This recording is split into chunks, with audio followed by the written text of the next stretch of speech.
మన మహిళలు విశ్వ విపణిపై రాణించాలి. ప్రతి ఒక్కరూ ఆర్థిక స్వావలంబన సాధించాలి.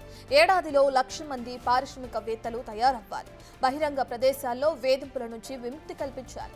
ఒక్క క్లిక్తో వారి ముందు పోలీసులు నిలబడి సాయం అందించాలి. ఈ దిశగా ఒక మహిళా శక్తి యాప్.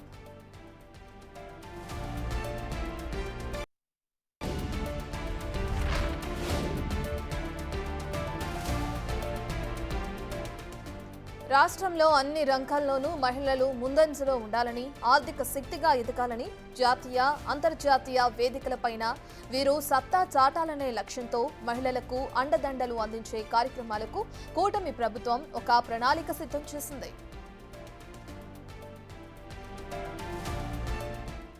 అంతర్జాతీయ మహిళా దినోత్సవం సందర్భంగా ముఖ్యమంత్రి చంద్రబాబు ప్రారంభించనున్నారు. రాష్ట్ర వ్యాప్తంగా సుమారు 11.5 లక్షల మందికి సుమారు 4,000 కోట్ల రూపాయల లబ్ధి చేకూర్చబెట్టనున్నారు. అంతేకాదు మహిళల కోసం శ్రీశక్తి పేరిట ఒక కొత్త యాప్ రూపకల్పన చేశారు.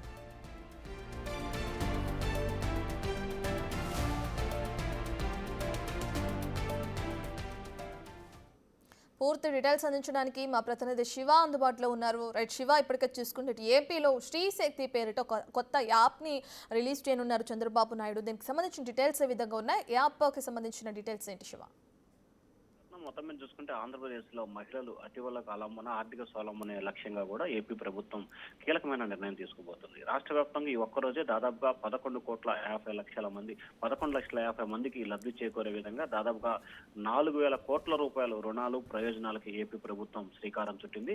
మహిళా శ్రీశక్తి పేరుతో ఒక ప్రత్యేక యాప్ ని క్రియేట్ చేయబోతుంది. ఈ రోజు ఆ యాప్ ని మరికొద్ది సేపట్లోనే ప్రకాశం జిల్లాలో CM Chandrababu ఆవిష్కరించబోతున్నారు. 5,19,00,000తో e commerce platform పై కూడా రానున్న రోజుల్లో మహిళలు తయారు చేసే ఉత్పత్తులకు ఆన్లైన్ మార్కెటింగ్ చేయబోతున్నారు.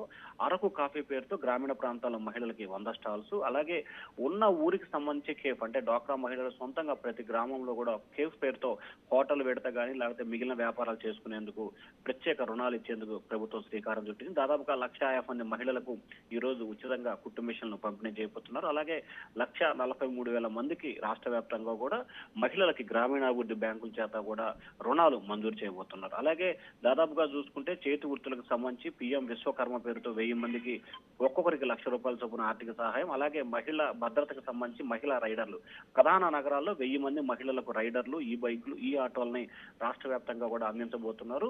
అలాగే ర్యాపిడోతో ప్రభుత్వం ఒప్పందం చేసుకుంది. ఒక్కొక్క ఈ బైక్ 1.20 లక్షలు, ఒక్కొక్క ఈ ఆటో దాదాపుగా 3,60,000 రూపాయలు ఉంటుంది. బ్యాంకు రుణాలతో కలిపి దీన్ని అందజేయబోతున్నారు. ముఖ్యంగా ప్రధాన నగరాలు విశాఖపట్నం, విజయవాడ, తిరుపతి, గుంటూరు, ఒంగోలు, రాజమండ్రి, కాకినాడ అంటే దాదాపుగా ఆంధ్రప్రదేశ్ లో 14 ప్రాంతాల్ని ఏపీ ప్రభుత్వం ఎంపిక చేసింది. అలాగే చేనేత రంగాలకు సంబంధించి దాదాపుగా 220 మంది మహిళలకి ఒక్కొక్కరికి ₹10,000 చొప్పున ఆర్థిక సహాయం చేయటం. అలాగే మహిళల కోసం శక్తి ఒక క్లిక్ తో అంటే రాష్ట్ర వ్యాప్తంగా మహిళలకు ఏ సమస్య వచ్చినా నిమిషాల వ్యవధిలో పోలీసు అక్కడ వాలే విధంగా బటన్ ఒకటమే ఆలస్యం పోలీసులు అక్కడ చేరి రక్షణ కల్పించే విధంగా శక్తి యాప్ ని ప్రారంభించబోతున్నారు. ముఖ్యంగా మహిళలకి పిల్లల భద్రత లక్ష్యంగా షీ బృందాలు ఆంధ్రప్రదేశ్ లో బహిరంగ ప్రదేశాల్లో మహిళలు పిల్లల వేధింపులను అరికట్టడం కోసం ప్రత్యేకంగా షియా బృందాలు ఏర్పాటు చేయబోతున్నారు. అలాగే చేనేత ఉత్పత్తుల కోసం ప్రత్యేక మార్కెటింగ్, అలాగే ఫ్లిప్కార్ట్ ద్వారా కూడా ఏదైతే మహిళలు డ్వాక్రా రుణాల కింద తయారు చేసిన డ్వాక్రా ఉపాధి చేసిన వాటిని మహిళలు ఫ్లిప్కార్ట్ ద్వారా అమ్ముకునేందుకు కూడా ప్రభుత్వం ఒప్పందం చేసుకోబోతుంది.